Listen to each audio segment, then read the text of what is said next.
श्रोताओं नमस्कार।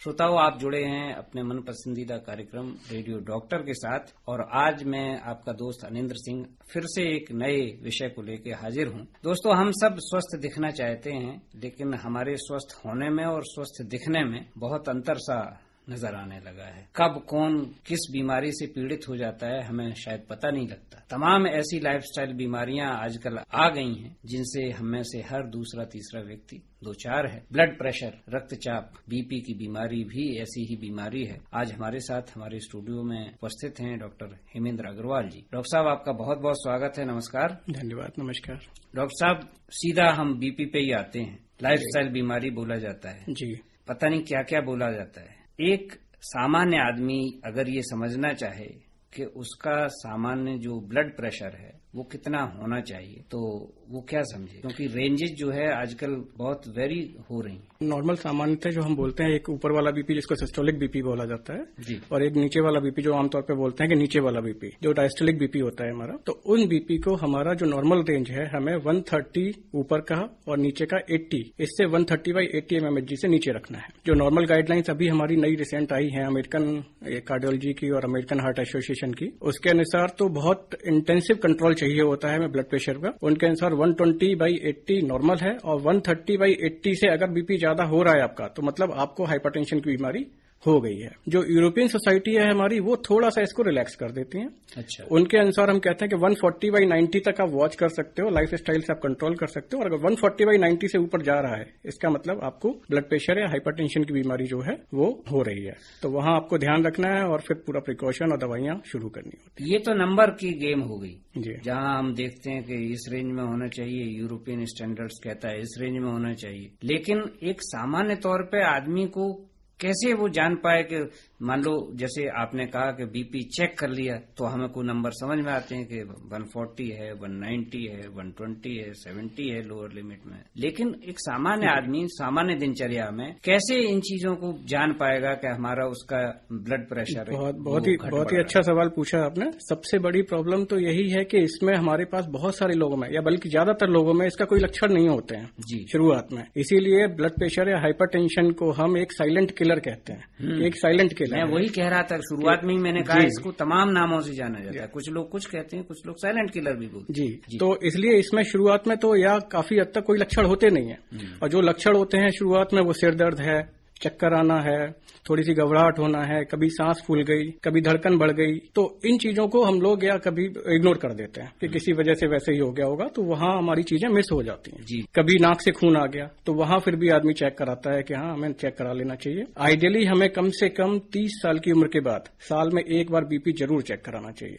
और अगर आपका बीपी बॉर्डर लाइन चल रहा है तो 3 से 6 महीने में एक बार फिर भी चेक कराना चाहिए। अगर आपको हाइपरटेंशन की प्रॉब्लम है तो फिर तो आपको नियमित या आपके डॉक्टर के अनुसार जो सलाह दे रहे हैं वो उसके अनुसार आपको चेक कराते रहना चाहिए। तो नियमित जांच जो है वो जरूरी है। आपने कहा कि जो है एक सामान्य तौर पे हाई बीपी, आपने कहा कि एक बीपी का जो उच्च रक्तचाप है, उस हाई बीपी और जो एक आपका जो नॉर्मल जो सामान्य रक्तचाप होता है उसमें क्या अंतर होता है? माने हाई बीपी और जो सामान्य रक्तचाप है उसमें क्या होता, क्या है हाई बीपी में क्या होता है, मैं ये जानना चाह रहा हूँ। जो हमारा हार्ट है, वो दिल जो धड़कता है, ब्लड प्रेशर क्या है हमारा, जो हमारा हार्ट धड़कन देता है, धड़कन की वजह से जो बाहरी जो पेरिफेरल हमारी धमनियां हैं, आर्टरीज हैं, उनमें जो प्रेशर आता है उसको हम रक्त का दबाव बोलते हैं। और जो रक्त का दबाव बढ़ने लगेगा और एक लिमिट से ज्यादा हो गया तो उसको हम हाइपरटेंशन बोलते हैं। और जहां पर हमें जो स्टडीज है कि इस लेवल के ऊपर हमारे शरीर के लिए वो खतरनाक है, ब्रेन के लिए खतरनाक है, आइज के लिए खतरनाक है, या हमारे हार्ट पे उसके साइड इफेक्ट्स आएंगे, किडनी पर आएंगे, तो उस लेवल को हमने वहां पर डिनोट किया कि ये अब हमें हाइपरटेंशन यहाँ से होना शुरू हो गया। ये हाइपरटेंशन एक लिमिट है हमारी कि यहाँ तक हमारे लिए ठीक है। इतने दबाव से रक्त जो है हमारे शरीर में प्रवाहित हो सकता है, उससे अगर ऊपर जाता है सेफली, उससे अगर ज्यादा जा रहा है तो वो हाई ब्लड प्रेशर की श्रेणी में। बिल्कुल सही।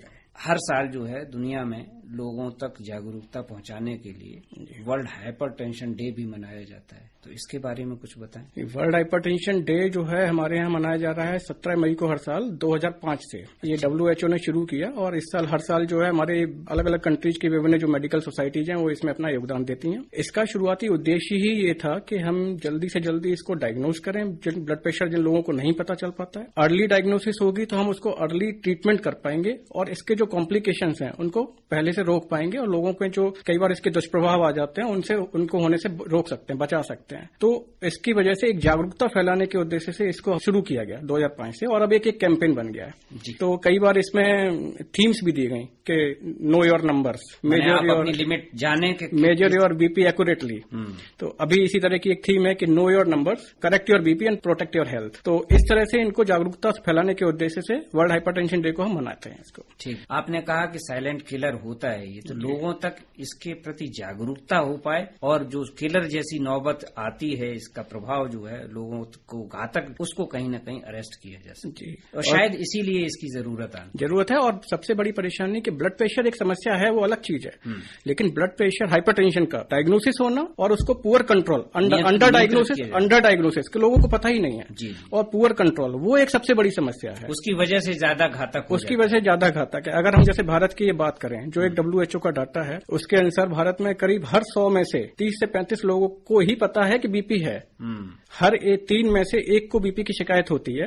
अगर हम ये मान लें कि 100 लोगों को ब्लड प्रेशर की, हाइपरटेंशन की शिकायत है, तो उन 100 में से 30 या 35 को ही पता है कि ब्लड प्रेशर की शिकायत है, और उसमें से भी केवल 25 से 30 लोग ऐसे होते हैं जो दवाई लेते हैं, जो उसको कंट्रोल करने की कोशिश करते हैं, और उसमें से भी केवल 10 या 15 लोग ऐसे होते हैं जिनका ब्लड प्रेशर हर टारगेट लेवल तक प्रॉपर कंट्रोल होता है। तो आप सोचिए कितनी बड़ी समस्या है कि 100 में से 35 लोगों को पता है केवल ब्लड प्रेशर ज्यादा है, उसमें से 25 लोग केवल दवाई खा रहे हैं, और उसमें से भी केवल 10 से 15 लोगों का ब्लड प्रेशर टारगेट लेवल तक कंट्रोल है। जी। तो करीब 85 लोग ऐसे हैं जिनको प्रॉपर ब्लड प्रेशर कंट्रोल नहीं है। और इन लोगों के जब दुष्प्रभाव आते हैं तो वो कभी पैरालिसिस होता है, कभी स्ट्रोक होता है, कभी हार्ट अटैक की बीमारी होती है, किसी की किडनी खराब होती है। तो समय रहते जागरूकता ही सबसे बड़ा prevention is better than cure, जो कहते हैं normally, prevention is better than cure. ठीक बात। और इसकी वजह से अगर हम देखें तो पूरे वर्ल्ड में करीब 1 करोड़ डेथ हो जाती है हर साल। 1 करोड़ हर साल। जी। अगर हम बड़ा आंकड़ा है ये। भारत की बात करें तो करीब 15 से 16 लाख लोग जो है हर साल ब्लड प्रेशर ज्यादा होने से या इसके दुष्प्रभावों से उनकी मृत्यु हो जाती है। आज के समय में देखें तो ये हाई ब्लड प्रेशर की बीमारी बड़ी कॉमन सी होती जा रही है, बहुत बढ़ रही है। जी।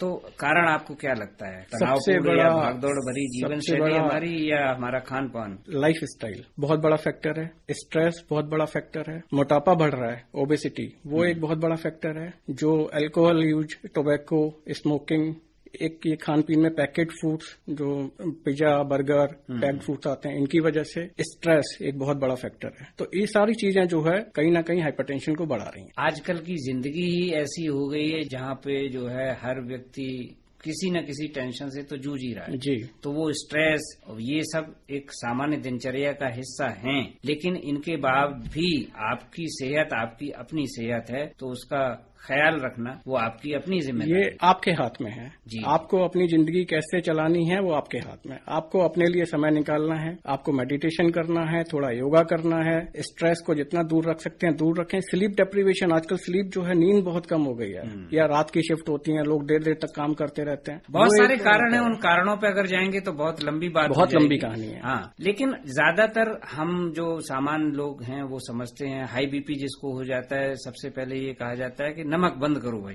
जी, ज्यादा नमक नहीं खाना है, जी, जंक फूड नहीं खाना है, प्रोसेस्ड फूड की आपने बात की। तो इन सब चीजों का रक्तचाप पे प्रभाव क्या पड़ता है? बिल्कुल पड़ता है। नमक है, जो सैचुरेटेड फैट है, प्रोसेस्ड फूड जिसकी हम बात करते हैं, चिकनाई की जो बात करते हैं, इन सब से हमारा ब्लड प्रेशर अनकंट्रोल होता है, बढ़ता है। इनसे जो धमनियां हैं, हमारी धमनियों की जो वॉल है वो थिकनिंग होती रहती है, स्टिफ हो जाती है, उनसे भी ब्लड प्रेशर धीरे धीरे बढ़ता है, हाइपरटेंशन की बीमारी डेवलप होती है। तो कहते हैं कि जंक फूड कम करें, नमक कम करें, चिकनाई कम करें, तो इससे हमारा काफी हद तक ब्लड प्रेशर कंट्रोल में रह सकता है। आज जीवन शैली की आपने बात की थी, आजकल की जीवन शैली भी ऐसी है जहां पर हमें घंटों बैठ के काम करना पड़ता है। शारीरिक जो एक्टिविटीज हैं वो कहीं न कहीं उन पे विराम लगा है। जी।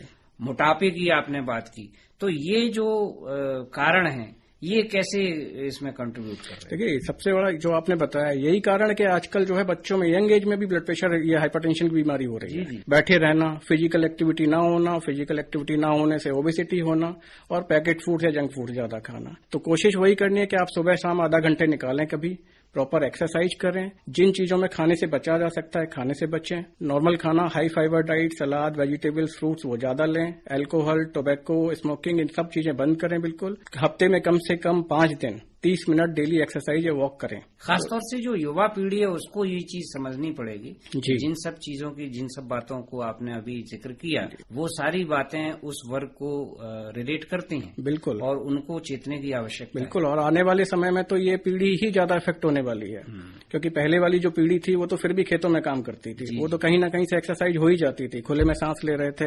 यहाँ वाली पीढ़ी जो आने वाला समय है वो और ज्यादा खराब है। ठीक बात। डॉक्टर साहब, क्या बीपी के कारणों में आनुवंशिक कारण भी बिल्कुल होते हैं। अगर आपकी फैमिली हिस्ट्री है, आपके माता पिता में किसी को भी ब्लड प्रेशर ज्यादा की शिकायत है, तो आप मान के चलिए कि आपके बच्चों में उससे 2 गुना ज्यादा चांसेस हैं कि आपको हाइपरटेंशन की बीमारी या कभी उससे प्रभावित हो सकते हैं। किसी एक को भी है, अगर किसी 2 को है, किसी 3 को है, तो ये 4 से 6 गुना तक भी हो सकती है। परिवार में अगर किसी की भी हिस्ट्री रही है तो आपको संभालने की जरूरत है।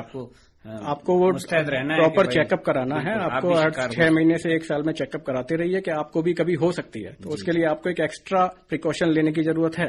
प्रोन है आप जी।